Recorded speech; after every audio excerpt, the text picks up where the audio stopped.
Hello everybody, welcome to number 78. This is going to be, I think, something you're going to really enjoy.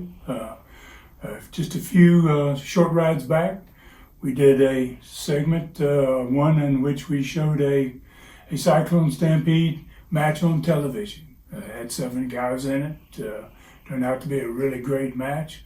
We're going to follow up that a little bit with and I said back when we originally showed you that one that we were going to do an actual house show with 15 or 16 guys in the ring, $32,000 to the winner in Knoxville in the major arena. So we're going to show you a little bit of that. You're going to see some of that, but you're going to see a whole lot of Ron Wright. And wow, you get. Every time I watch these Ron Wrights, it just brings back old memories. He's one of the most talented guys I ever saw as a manager. And he's having a fit because his boys kind of got screwed. And imagine that. But let's take a look at it. What we can about this man during the next few moments. I understand that he's a little unhappy over the recent Cyclone Stampede that he was involved in. So perhaps we can get some comments from him. Here he comes in a resplendent with a white tux and black piping. Mr. Wright, that microphone is yours. I understand that you have some complaints. I've got something I want these people. You got a tape down here that I want you to roll out here. I want to show all of these good people just exactly what these people connived to and robbed us down there. I want them to get this tape and get it started. I want everybody to look at it.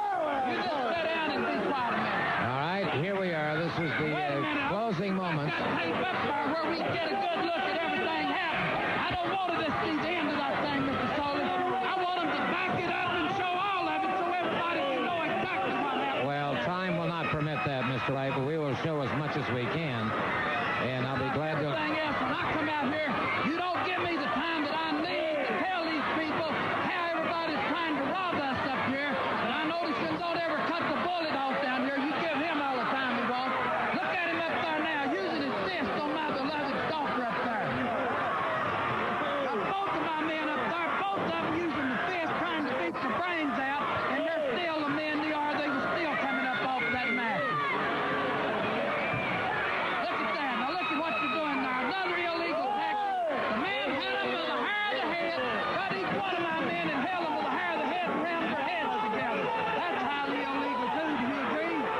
Well, sir, all I can say is what I'm seeing here. It certainly looks to me like everybody's using their fists. No, my men don't ever use their fist. That's it. I told you before you need to go get you some new glasses so you can announce these matches and tell these people exactly what happened. Look at the choke up here now. That bullet is doing nothing but got a chokehold on my beloved dog up there and trying to choke him to death. That's what it's doing.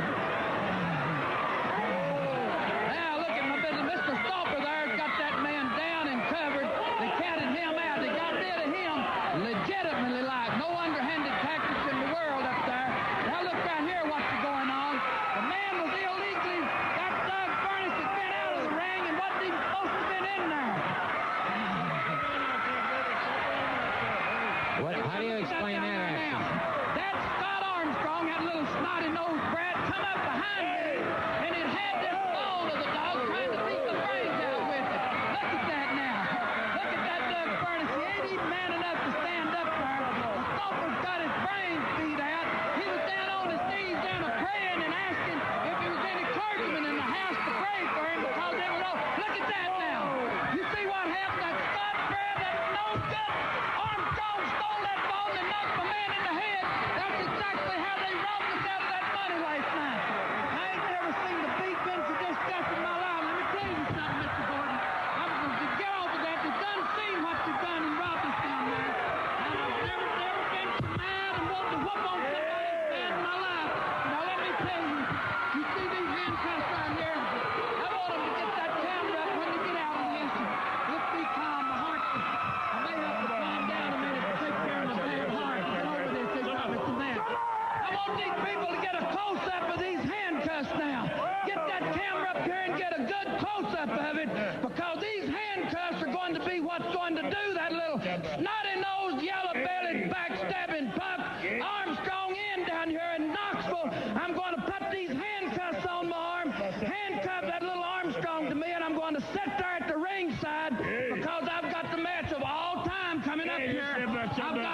my stopper again that bullet, I'm going to have Armstrong handcuffed to me, and there ain't going to be no way that he can get out of these handcuffs. But jump up there in the ring and help his daddy might have beaten him in the more. It's going to all come over with, and it's going to come down to the wire, and there won't be no ifs, ands, and buts about it, Mr. Foley.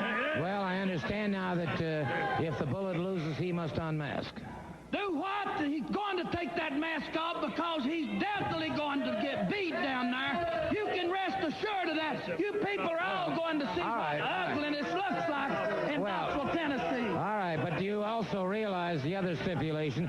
If the Stomper loses, he must leave. He's gone. No, I didn't sign no contract with nothing like that. Now, what are you trying to pull over? Oh, wait a minute. Look. Now, wait a minute.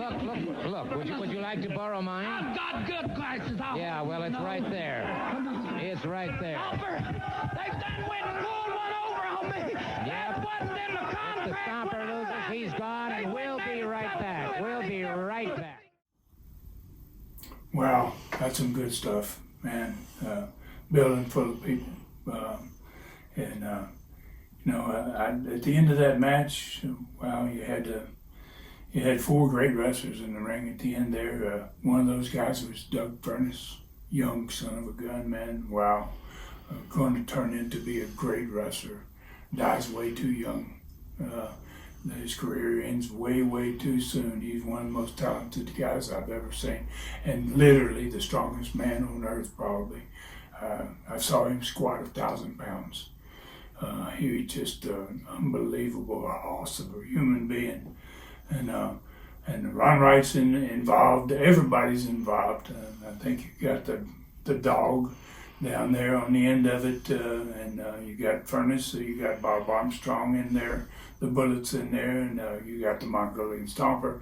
I mean, it's just great things that were happening back in those days, and we had some great talent, and very lucky and blessed to have them.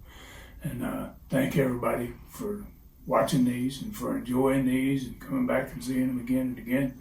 And we're going to bring you another one.